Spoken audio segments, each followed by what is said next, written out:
He was Donovan Volkov, a man whose name was only ever spoken in hushed tones in the back rooms of Chicago's oldest establishments. He commanded an empire built on shadows and steel, and tonight he was closing a deal worth $100 million. He had it all figured out. But he forgot one variable: the waitress, the woman he'd looked through a dozen times, who was about to save his life and ruin it by whispering 5 simple words. That's the wrong formula. The air in Bellanot was so thick with cultivated wealth it felt like breathing through velvet. It was a Tuesday night in Chicago, but in this room the calendar was irrelevant. Time was measured in the hushed pop of champagne corks and the silent slide of $100 bills. Claire Sullivan felt the familiar ache in her lower back, a dull throb that kept time with the restaurant's discreet jazz trio. She was a ghost in a black apron, her movements fluid and practiced, her face a mask of polite indifference. Her only goal was to make it through the next 4 hours, collect her tips, and return to her tiny, anonymous apartment in Lincoln Park. Claire was not meant to be a ghost. She was, or had been, Dr. Claire Sullivan, a name that once held the promise of academic journals and breakthrough patents. Now she was just Claire, the server who knew to bring extra lemon twists for Mrs. Davenport, and to never, ever interrupt Mr. Henderson when he was on his phone. Tonight, the tension was different. It wasn't the usual buzz of lawyers and bankers. This was a heavy, cold silence emanating from the patrons' room at the back. The private dining room, with its own entrance and a one-way mirror looking out, was reserved for him. Donovan Volkov. Claire had only seen him once before, but she'd recognized him instantly from the Tribune's less-than-flattering shadow business exposés. He was tall, with the severe, tailored lines of a man who found comfort in control. His suit was a dark, sharkskin grey that probably cost more than her entire student debt. His hair was black, his eyes a pale, assessing grey that missed nothing. He was flanked by his ever-present lieutenant, Julian, a man who looked like he'd been carved from the same cold marble. They weren't alone. Their guest had arrived 20 minutes prior, all teeth and cologne. Claire had carded him mentally, a Brioni suit, a Patek Philippe on his wrist, and the frictionless charm of a man who had never been told no. This was Marcus Thorne. He was the broker, the legitimate face. Claire's manager, Daniel, had pulled her aside, his face pale. "The patrons' room, Claire. Just be fast. Be invisible. They requested the 98 Barolo." She'd nodded, her stomach clenching. Serving Volkov was like serving a dormant volcano. For an hour, she had been the perfect ghost. She refilled water. She brought bread. She decanted the expensive wine with a steady hand she didn't feel. They ignored her, which was precisely the point. Their conversation was low, a rumble of terms, logistics, overseas transfer, final signature. "A $100 million deal," Daniel had whispered, "a buyout of some new chemical processing venture." The deal was culminating. Marcus Thorne slid a sleek silver tablet across the mahogany table. "As you can see, Donovan, the molecular schematic is perfect. Purity is 99.9%. Our friends in Geneva have already verified the synthesis." Donovan Volkov leaned forward, his gaze fixed on the screen.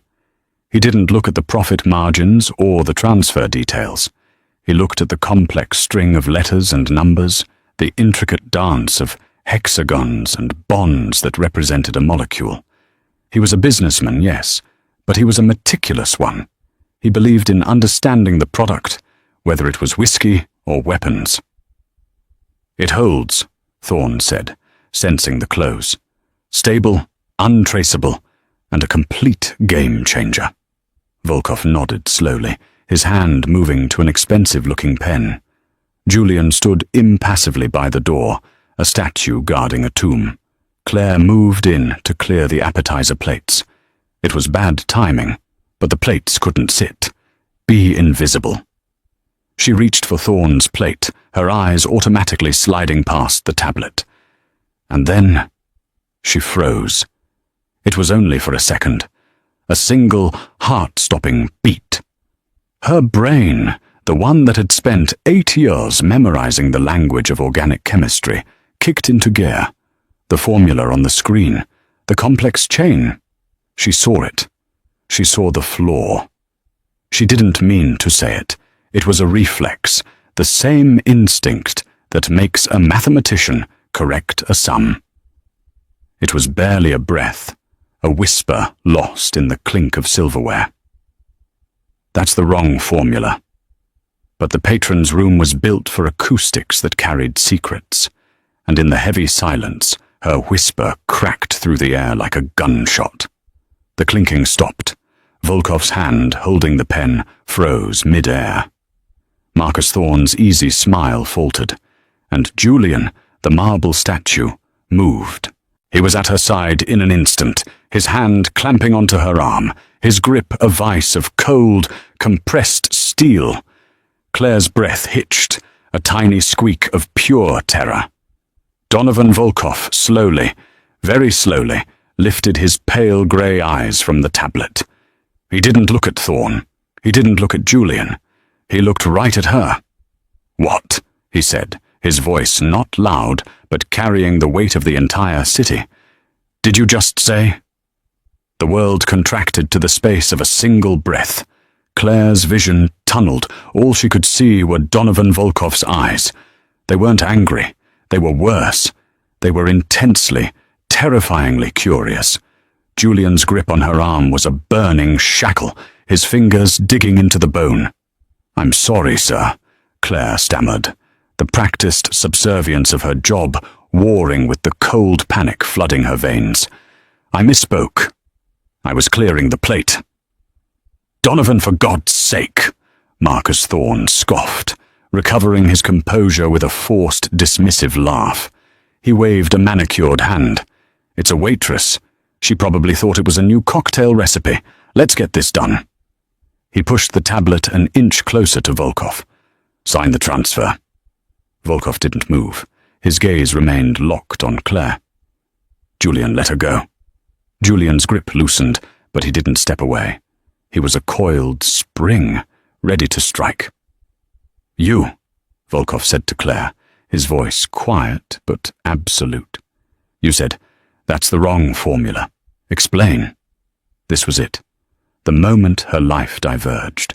She could lie, play dumb, and maybe, just maybe, be fired instead of disappearing into a concrete pour at the new stadium. Or she could tell the truth. The ghost of Dr. Claire Sullivan, the woman who had been silenced, screamed in the back of her mind. She took a shaky breath. "The formula on the screen, sir? It's for Z-isomer 7. Thorne's face twitched. It was a tiny, almost imperceptible tightening around his eyes. But Claire saw it. And she knew, with sickening certainty, that Volkov saw it too. "Go on," Volkov said. Claire's fear was still there, a cold stone in her stomach, but the familiar cadence of her old life, the language of science, took over. Her voice steadied, losing its servile tremor and gaining the crisp precision of a lecturer. "It's a common synthesis cheat," she said, her eyes fixed on the molecule displayed on the tablet. "It's cheaper and faster to produce, but it's unstable. That particular stereoisomer. It's photochemically and thermally volatile. It degrades." "Degrades?" Volkov repeated, the word hanging in the air. "By 40% in 72 hours, under standard, non-refrigerated transport," Claire said flatly. "The R-isomer, which is what I assume you think you're buying, is the stable one, but it requires a different pathway, a palladium catalyst, and stabilization with a tertiary amine group. This," she pointed a trembling finger at the screen, "this is Z-isomer 7. In 3 days, you'll be shipping $100 million worth of aspirin and chalk. It's a worthless molecule. It's the wrong formula. The silence that followed was absolute. It was the sound of a $100 million deal imploding. Marcus Thorne went pale, then a dangerous, mottled red. This is absurd. Who is this child? She's a nobody. Donovan, are you really going to listen to this? She's right, Volkov said. Thorne's mouth snapped shut.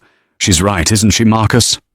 Volkov's voice was soft, conversational, which was somehow more terrifying than if he had shouted. He still hadn't looked away from Claire. Because you're sweating, and a man with a $100 million deal on the line, a man who knows his product is pure, doesn't sweat when the help speaks. Volkov finally turned his head, his pale eyes pinning Thorne to his chair. You were going to sell me chalk. Donovan, this is a misunderstanding, Thorne began, his voice suddenly high and reedy.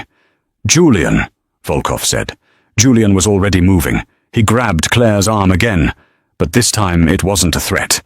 It was a relocation. He pulled her from the center of the room, behind Volkov's chair, as if shielding a valuable asset. Get her out of here, Volkov ordered, his voice clipped. Take her to the kitchen. Wait for me. Sir, Claire whispered, terrified again. Go, he commanded. Julian didn't hesitate, pulling her through the service door, just as it swung shut. The last thing Claire heard was Volkov's voice, as smooth and cold as Riverstone, speaking to the trapped broker. Marcus, we have a problem. A very, very expensive problem. And I need you to explain to me, very, very slowly, why I shouldn't have Julian solve it for you right here. The service door closed, cutting off the sound, and Claire was left in the clattering, stainless steel chaos of the kitchen, her apron still on, her world spinning off its axis. A dishwasher looked at her, then at the menacing figure of Julian, and wisely turned back to his steam. You will not speak, Julian said, his voice a low gravel. You will not move. You will wait for the boss. Claire nodded, her knees threatening to buckle.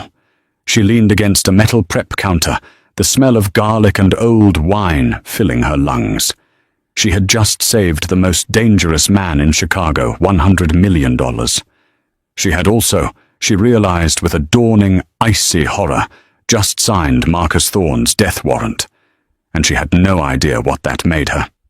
The kitchen bustled around her, a world of steam and clanging pans, but Claire and Julian existed in a silent bubble of menace. The chefs and other servers gave them a wide berth, their eyes sliding past the pair as if they didn't exist. Claire's adrenaline-fueled precision had faded, leaving behind a bone-deep, trembling exhaustion. She had been standing for what felt like hours, though the kitchen clock told her it had only been 47 minutes. 47 minutes since her life had been cleaved in two, before and after. The service door swung open. It wasn't Volkov, it was Daniel, the manager, his face ashen. He looked at Julian, then at Claire, and seemed to shrink. Sir, Daniel said to Julian, her shift is over. She clock out? Julian didn't even look at him. The boss will decide when she is done. The door opened again. This time it was Volkov. He looked as immaculate as he had when he walked in. Not a hair was out of place. His grey suit was increased. He walked past the friars and the prep line as if he were strolling through a museum. Marcus Thorne was not with him. Claire's stomach did a sick, lurching flip. She didn't want to know what had happened in that room. Volkov stopped in front of her. The kitchen sound seemed to fade again. My car, he said to Julian. Then he looked at Claire. You're coming with me. It wasn't a request. Sir, I have my coat in the locker, she stammered, the mundane words sounding insane in the context. Julian will get it. Give him your key. Numbly, she fumbled in her apron pocket and handed over the small key. Julian vanished and returned in seconds, holding her cheap, worn peacoat. He didn't hand it to her. He just held it. "Let's go," Volkov said, turning and walking out the back service exit, the one that led to the alley. Claire followed, Julian right behind her, a human wall. The cold night air hit her like a slap, clearing her head for a terrifying second. An idling black A-level sedan, so clean it looked like a void in the grime of the alley, sat waiting. The driver's door was open, but no one was in it. Julian, she realized, was the driver. He opened the rear door. "Get in," Volkov said. Claire looked at the dark, opulent interior of the car. This was how people disappeared. "Where are we going?" Volkov paused, one hand on the car roof. He looked at her, and for the first time, she saw something other than cold assessment in his eyes. Was it amusement? "Claire Sullivan," he said, and the sound of her full name from his lips sent a shiver down her spine. "You just cost a man his reputation, his freedom, and very likely his life. You saved me $100 million, and you did it all while serving Barolo. I am not going to hurt you. But you are, without question, the biggest complication to my business in the last 5 years. Get in the car." She got in. The leather was impossibly soft. Julian slid into the driver's seat, and the car pulled away with a silent, powerful hum. They drove north, up Lake Shore Drive, the black, churning water of Lake Michigan on one side, the glittering skyline on the other. They didn't go to an industrial warehouse or a dark basement. They pulled into the private underground garage of one of the newest, most obscenely luxurious high-rises, a building that twisted into the sky. A private elevator opened directly into the penthouse. The apartment was vast, cold, and minimalist. Floor-to-ceiling windows on 3 sides offered a god's-eye view of Chicago. The furniture was all black leather, chrome and glass. It was less a home than a fortress of solitude. "Drink?" Volkov asked, walking to a bar that held nothing but a few crystal decanters and a single perfect orchid. "I know, thank you." He poured one for himself, a dark, amber liquid. He turned, swirling the glass. "You were a PhD candidate, University of Chicago, organic chemistry. Your dissertation was on novel synthetic pathways for stabilized isomeric compounds. You dropped out 6 months before defense. Your academic sponsor was Dr. Aris Thorne." Claire's blood ran cold. It had been less than 2 hours. "How? You think I would let the person who saved me $100 million sit in my kitchen without knowing who she was?" Volkov said. "My people are efficient. You're not a waitress, Dr. Sullivan. You're a chemist, a brilliant one, according to your former department head, before you were blackballed." The old familiar bitterness rose in her throat. "Aris Thorne," she said, her voice shaking, but this time with anger, not fear. "He's Marcus's father." Volkov nodded, taking a slow sip. "I gathered. You accused him of stealing your research. The university sided with him. You lost your funding, your reputation, and your future. You ended up with $200,000 in student debt and a job at Bellanot." "He stole my life," Claire said, the words torn from her. "That formula is the real one, the stable R isomer. That was my work. That was my dissertation. Marcus was trying to sell you a cheap, flawed, stolen copy of my invention." Volkov stared at her, the pieces clicking into place. "So when you saw that screen, it wasn't just a chemist seeing an error. It was an artist seeing her masterpiece defaced." "It was a cheat," she whispered, and I couldn't not say it. "A very expensive act of conscience," he mused. He walked to the window, looking down at the city lights. "You've created a problem, Claire. 2, in fact. First, Marcus Thorne will not recover from this. His associates, the people he was brokering for, will be unhappy. They will trace the failure back to its source. The deal failed at Bellanot. They will look for the person who spoke. They will look for you. Claire's stomach turned to ice. She hadn't thought that far. Which leads to my second problem, he continued, turning back to her. You saved me $100 million. In my world, a debt like that is as binding as a contract written in blood. I cannot, in good conscience, let those people find you. I have a debt to you. He set his glass down. But I am also a businessman, and I see an opportunity. He stepped closer. He didn't menace her. He simply focused. His presence was overwhelming. You're in danger, you're in debt, and you are a brilliant chemist whose work has just been proven to be worth a great deal of money.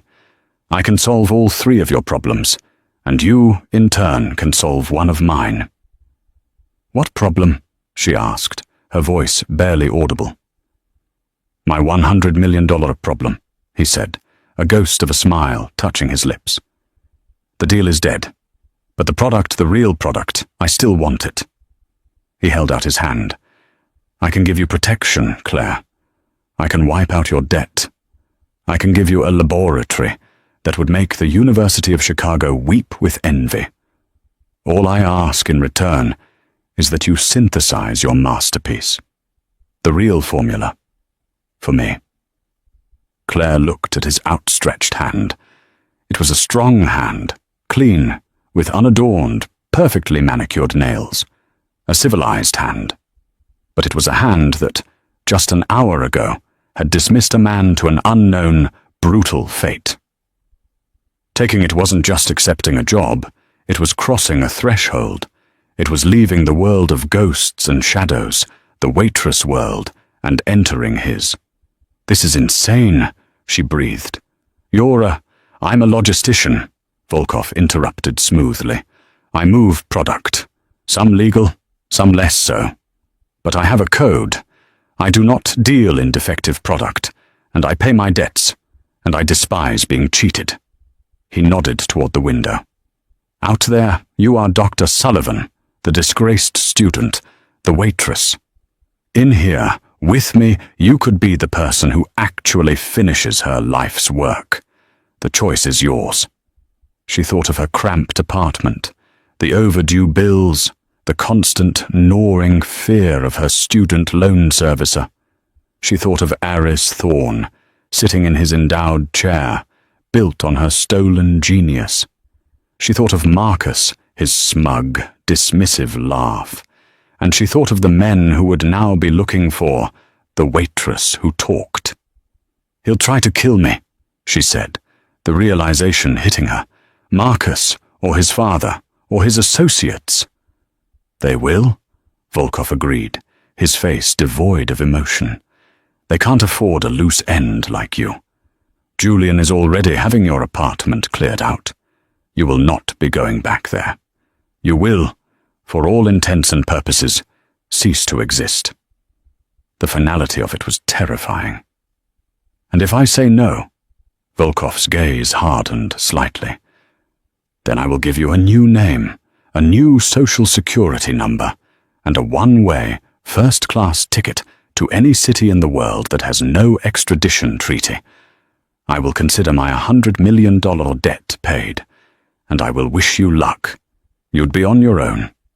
On my own, she repeated, hunted, forever looking over her shoulder.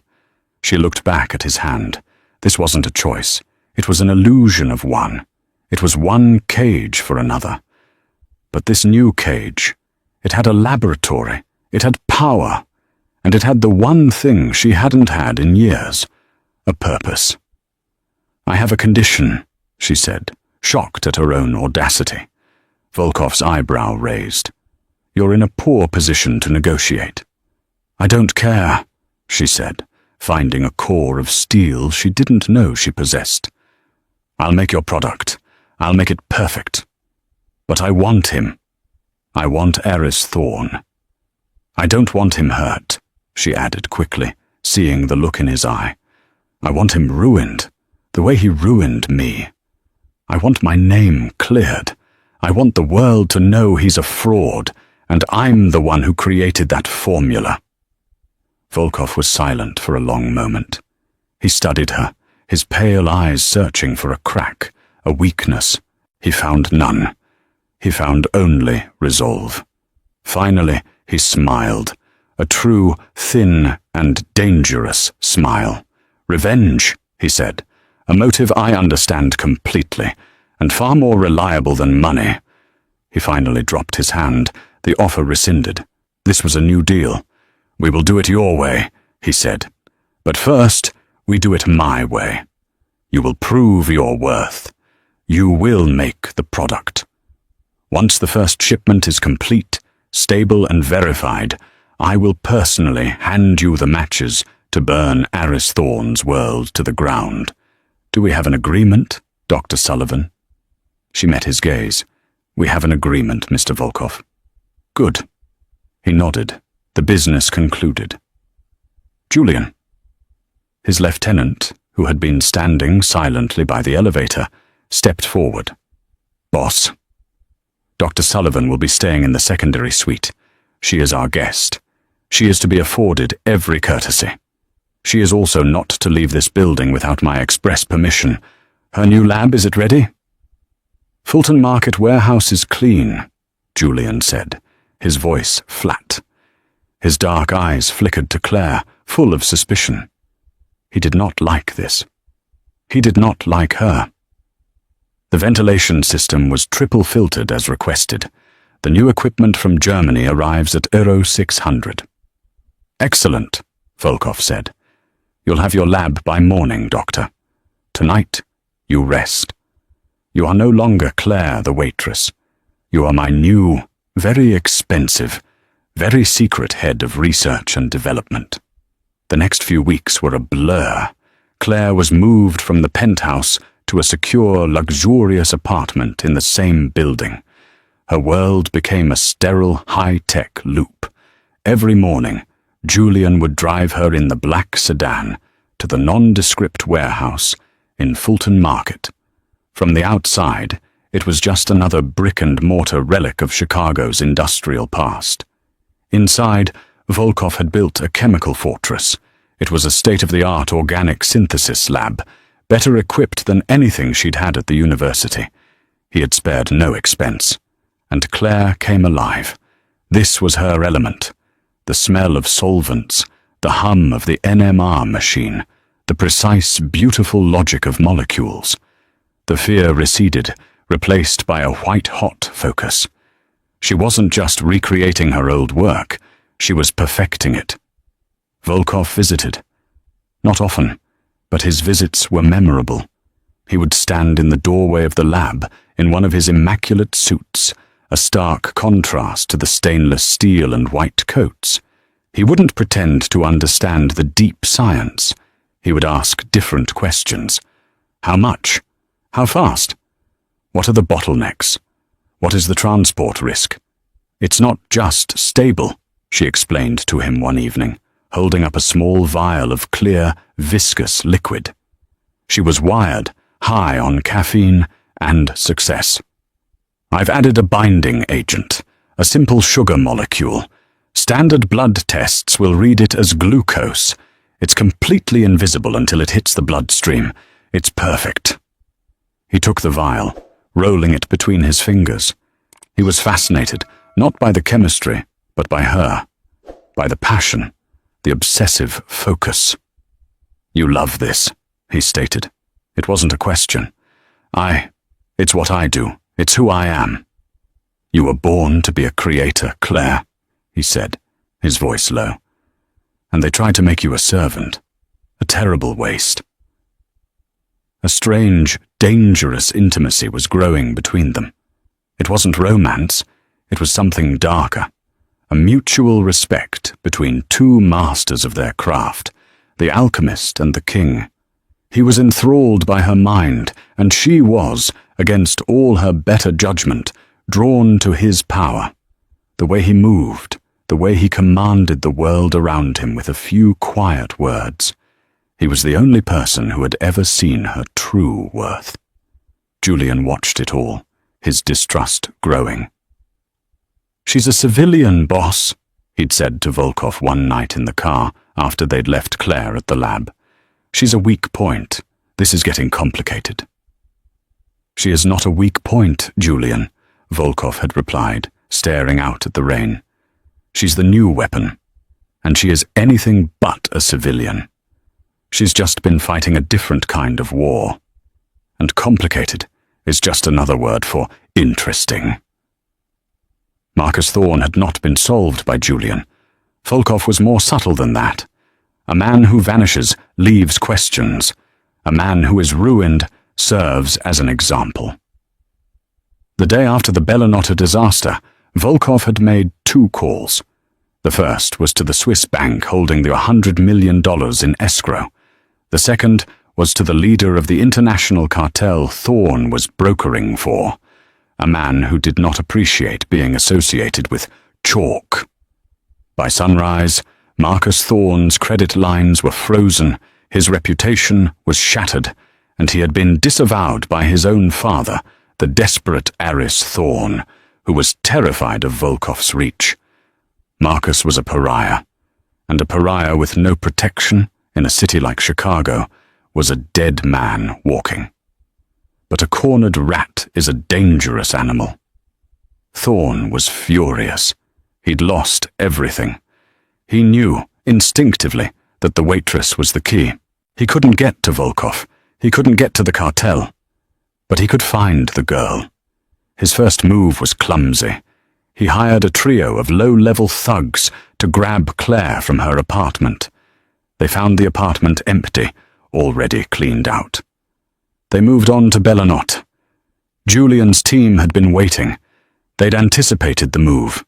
The confrontation was brief, brutal, and utterly silent. The thugs were bundled into a van and dropped off at a police station in a different county, drugged and with no memory of the last 12 hours. A clear message had been sent. The girl is protected. She belongs to Volkov. This only confirmed Thorne's suspicion. The Waitress wasn't just a random event. She was Volkov's new asset. Claire, safe in her lab, knew nothing of this. She was deep in her work, synthesizing the first test batch. She had finalized the new formula. It was stable. It was potent. And, as she'd promised, it was completely untraceable. It was worth, she calculated, far, far more than $100 million. She presented the final product, a kilogram of perfectly white, crystalline powder, to Volkov in the lab. He looked at it, then at her. "It's done," she said. "It's beautiful," he replied, and she knew he meant the science, the purity of her creation. "Now," he said, "we prepare for our first investor." This was the part Claire hadn't considered. She was a scientist. He was a logistician. She made it. He sold it. And his buyers were not the kind of people who signed polite contracts. Volkov was setting up a new deal, not with the cartel Thorne had used, but with a rival faction, the notoriously old-school Gallo family, run by the aging but still lethal Marco Gallo. Gallo was everything Volkov was not, loud, traditional, and rooted in the old ways. But he had the distribution network in Europe. An alliance would make them both untouchable. Thorne got wind of the new deal. He was desperate, living on borrowed time, and he saw one last, insane move. He couldn't get to Claire, and he couldn't get to Volkov, but he could poison the well. He used the last of his connections to plant a snitch inside Volkov's organization, a low-level accountant with access to shipping manifests. Thorne then fed this information. Specific routes, container numbers, delivery times for one of Volkov's legitimate electronics shipments, directly to Marco Gallo. The message was simple. Volkov is weak. He's exposed. He can't even protect his own shipments. But I know his organization inside and out. Work with me, not him. The hit was a disaster. Gallo, testing Thorne's information, intercepted the shipment at the rail yards in Pullman. 2 of Volkov's men were killed. A $5 million shipment of high-end graphics cards was lost. The news hit Volkov's penthouse like a bomb. Julian was apoplectic. He stormed into the penthouse where Volkov and Claire were going over lab logistics. "The Pullman shipment is gone," Julian roared, a crack in his marble facade. "Gallows people, 2 dead. This is her fault." He jabbed a finger at Claire. Claire recoiled as if struck. "What? How?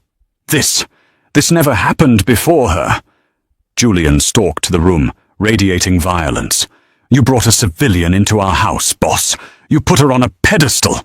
You're distracted. The whole organization sees it. It makes you look weak. And now Thorne is playing us against Gallo and we're bleeding. She's a liability. A curse." Volkov sat, unmoving, his steepled fingers hiding his mouth. The air crackled with Julian's rage and Claire's fear. She looked at Volkov, expecting him to defend her. But his face was a mask of cold fury. He was angry, angrier than she had ever seen him. "Julian is right," Volkov said, his voice dangerously low. Claire's heart stopped. "You are a liability," he said, his pale eyes pinning her. "Your very existence has brought a war to my doorstep. It has cost me men. It has cost me money." "I didn't," she stammered. "Get her out of my sight," Volkov snarled at Julian. "Take her back to the lab. Lock it down. No one in, no one out. I have to clean up this mess." Julian's face was a mask of grim satisfaction. He grabbed Claire's arm, just as he had at the restaurant all those weeks ago, and hauled her toward the elevator. She looked back, betrayed, at Donovan Volkov. He wouldn't even meet her eyes. He was just a Mafia boss, after all, and she was just a tool, one that had just become more trouble than it was worth. As the elevator doors slid shut, Claire Sullivan realized, with a chilling new terror, that she was truly, utterly alone. For 3 days, Claire was a prisoner in her own gilded cage. The lab was sealed. Julian's men, grim-faced and silent, were posted at the only exit. They brought her food on paper plates and spoke to no one. Her access to the outside world, her phone, her laptop, was cut. There was only the lab, the chemicals, and the thrumming, silent fear.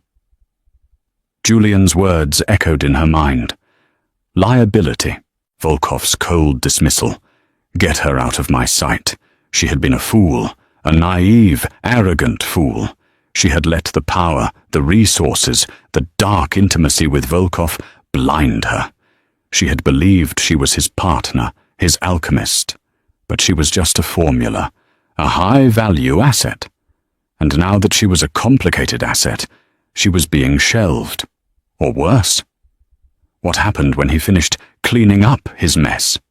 Would she be the last loose end? On the 4th day, the steel door hissed open.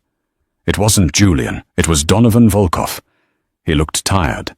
The immaculate suit was slightly rumpled, his tie was loosened, and he had the dark shadow of a 24-hour beard. He looked at her, standing by the inactive gas chromatograph, her arms crossed, her eyes defiant and terrified. "You look terrible," she said, her voice hoarse. A small, weary smile touched his lips. "You look angry." "Good." "You locked me in here," she accused. "I protected you," he corrected, walking into the lab. "Thorne is desperate. He's broadcasting. He sent Gallo proof of his snitch. He was trying to prove his value, to take your place as my new partner." "And Gallo? Marco Gallo is old school," Volkov said. "He hates 2 things, untraceable product he doesn't control, and traitors. He was interested. The Pullman hit was a test, to see if Thorne's information was good." "And it was," Claire said, her stomach twisting. "Your men—" "My men were fine," Volkov said. Claire froze. "They were my most loyal. And they were told to take a paid vacation. The graphics cards were £40,000 of slag. The dead men are in their homes in Wisconsin, with a very nice bonus." Claire's mind spun, trying to catch up. The hit it was? Staged, Volkov said. A decoy. A performance. I needed to know two things. One, was Thorne's snitch real? And two, how would Gallo react? Thorne's snitch was real, and Gallo, he took the bait. He loved it. He thought he had me. And Julian, she whispered, his anger? Julian is a very fine actor, Volkov said, a flicker of pride in his eyes. He was also genuinely furious that I let it get that far. He hates you, Dr. Sullivan, because he's loyal. He sees you as the variable I can't control.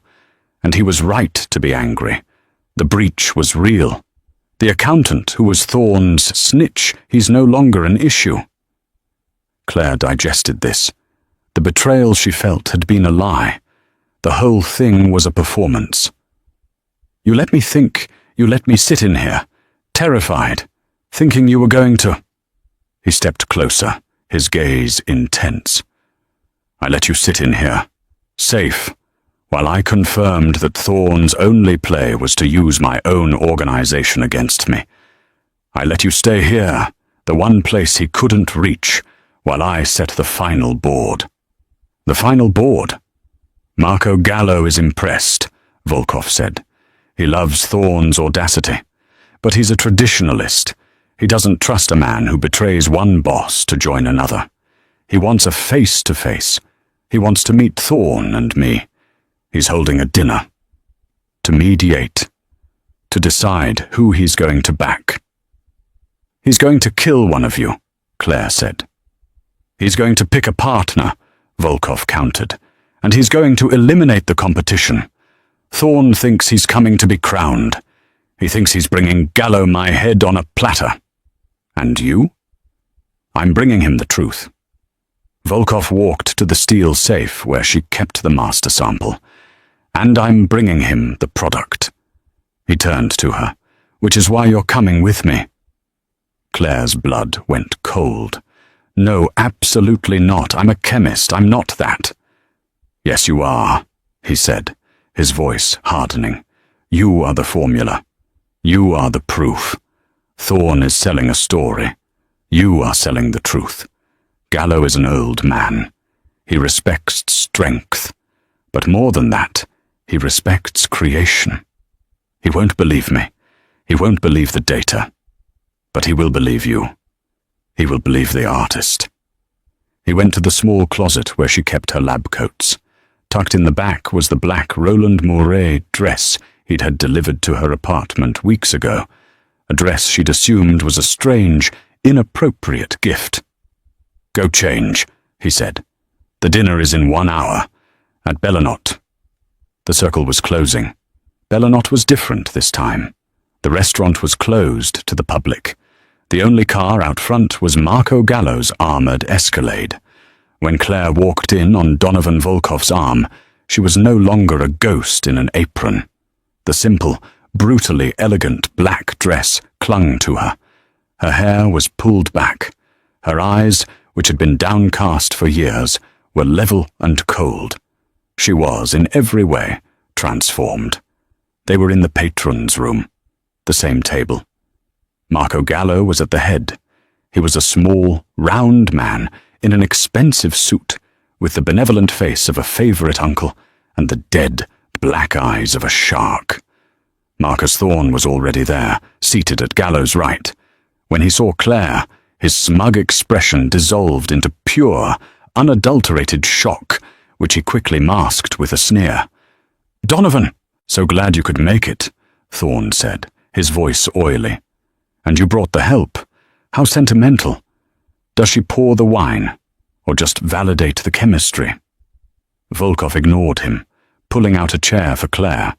He sat, placing a small, sealed vial of white powder on the table. "Marcus," Gallo said, his voice a gravelly rumble. "You tell me this man," he nodded at Volkov, "is weak, that his organization is compromised. You gave me proof, a good haul at Pullman." "As I said, Marco," Thorne leaned forward. "He's distracted. This woman, she's got him chasing a ghost. His entire operation is crumbling." Volkov sat silently, watching. And you, Donovan? Gallo turned to him. You let a $5 million shipment get taken. Your men are dead. You come to me, weak, and ask for an alliance? Volkov leaned forward. The shipment was slag, Marco. The men are on vacation. It was a test. One that your people passed, and one that Mr. Thorne, here, failed. Thorne's face went white. He's lying. He's trying to cover his... The information was good, Volkov said, cutting him off. His snitch was real, an accountant named David Peters. He's been dealt with. But Thorne's entire premise is the lie. He's not selling you strength. He's selling you his weakness, his desperation. He came to you with my roots because he has nothing else to offer. Gallo looked from Volkov to Thorne, his eyes dark. He also offered me the formula, the one that you were supposed to get. He said he has the chemist. He has a chemist, Volkov said. A cheap knockoff. I have the chemist. He nodded to Claire. This was her moment. She was terrified. Her hands were shaking under the table. She looked at Thorne's hateful, panicked face. She looked at Gallo's calculating stare. And she looked at Volkov, who was watching her with an unnerving, absolute confidence. He had staked his life, his entire organization, on her. She stopped shaking. She picked up the vial. This, she said, her voice clear and carrying in the quiet room, is the formula. She looked at Marcus. Hello, Marcus. You remember me. I'm Dr. Claire Sullivan, the one whose work your father stole, the work you tried to sell to Mr. Volkov. The wrong work. She turned to Gallo. Mr. Gallo, Marcus is offering you Z-Soma 7. It's unstable. It degrades by 40% in 72 hours. It's worthless. He knows this, because I'm the one who told Mr. Volkov. Thorne leapt to his feet. She's lying. This is a trick. Sit down, Marcus, Gallo growled. Claire continued, her voice gaining strength. This, she held up the vial, is R-Isomer 12, my creation. It is 99.9% pure. It is perfectly stable. And, she pushed the vial toward him, it's bound to a sucroses molecule. It is completely invisible to every field test, every blood panel. It is a ghost. It is, in every sense of the word, a perfect product. Gallo stared at the vial. He looked at Claire, then at Volkov. He saw the truth. He saw the power. He saw a product that wasn't just 100 million, it was 1 billion. So, Marcus, Gallo said, leaning back, you came to me. You lied. You brought me a weak product based on stolen information, and you used a traitor to do it. Marco, no, Thorne was sweating, his eyes darting to the door. Julian was standing in front of it. Donovan, Gallo said, came to me with a test of loyalty. He sacrificed a pawn to see if I was a king. And then he brought me the queen. He nodded at Claire. Gallo picked up the vial. A new partnership. He looked at Volkov. To us. He then looked at Marcus Thorne, his face full of a terrible, sad disappointment. And you, Marcus, you are a liability. It was the last word Marcus Thorne would ever hear. He lunged, not for Volkov, but for Claire, his face a mask of primal rage. He never made it. Julian intercepted him, a blur of motion, a single, muffled sound, and it was over. Claire didn't flinch. She just watched, the alchemist who had finally, truly, balanced her own equation. The ride back to the penthouse was silent.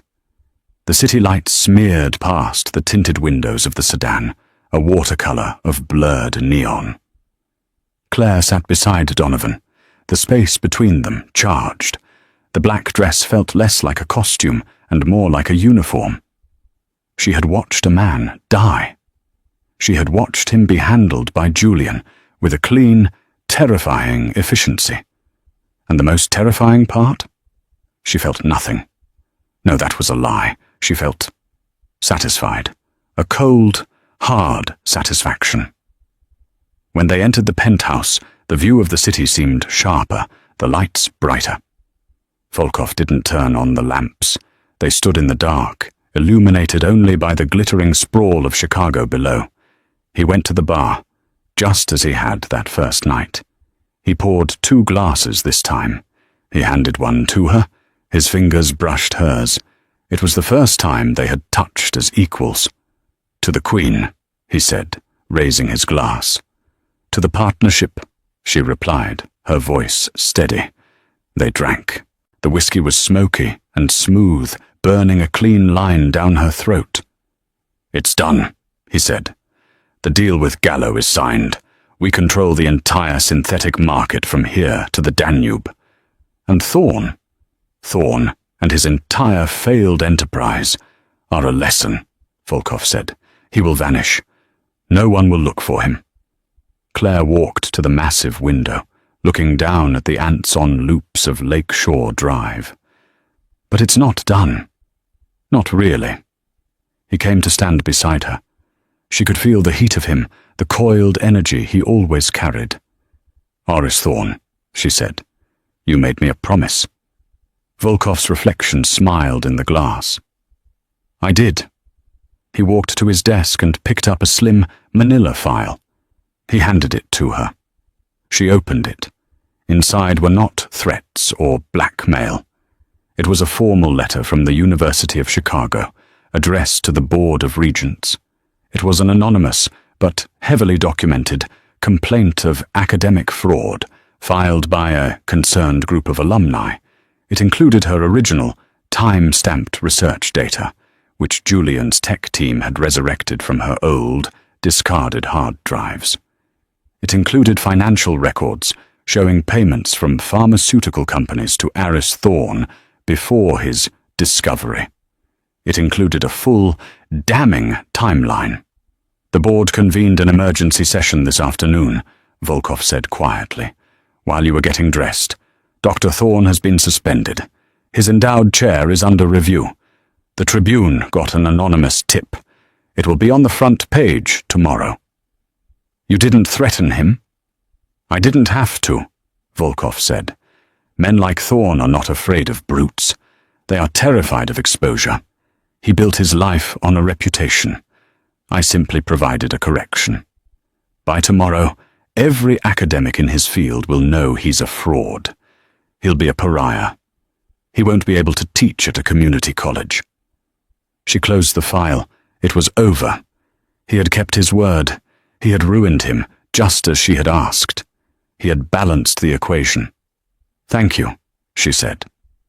It felt like an inadequate word. "You earned it," he replied. "You created a formula worth hundreds of millions. I just cleared the path for it." He reached out, his fingers tracing the line of her jaw. His touch was electric, not with passion, but with power. "That night at Bellanot, you were the only one in the room telling the truth. You were the only one who wasn't lying. To me, or to yourself."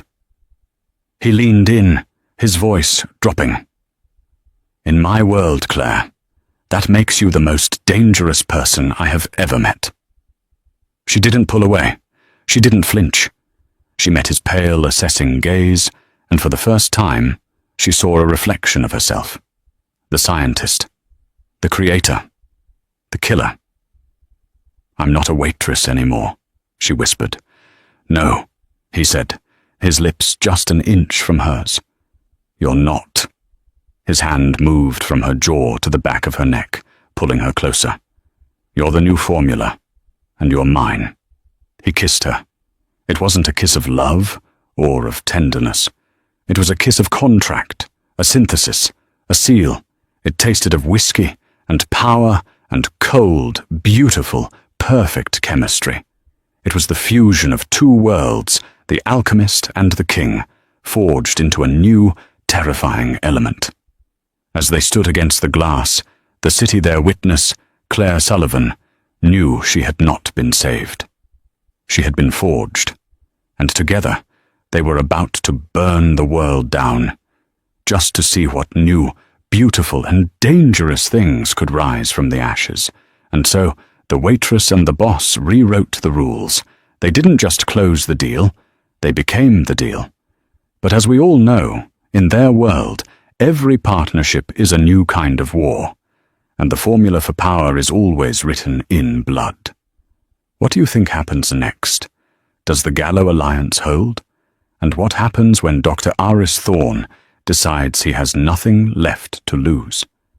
If you loved this story of vengeance, chemistry, and dark romance, then you know what to do. Hit that like button, share this video with someone who needs a good story, and most importantly, subscribe to this channel. Click the bell so you never miss a new episode. We have so many more stories waiting in the shadows.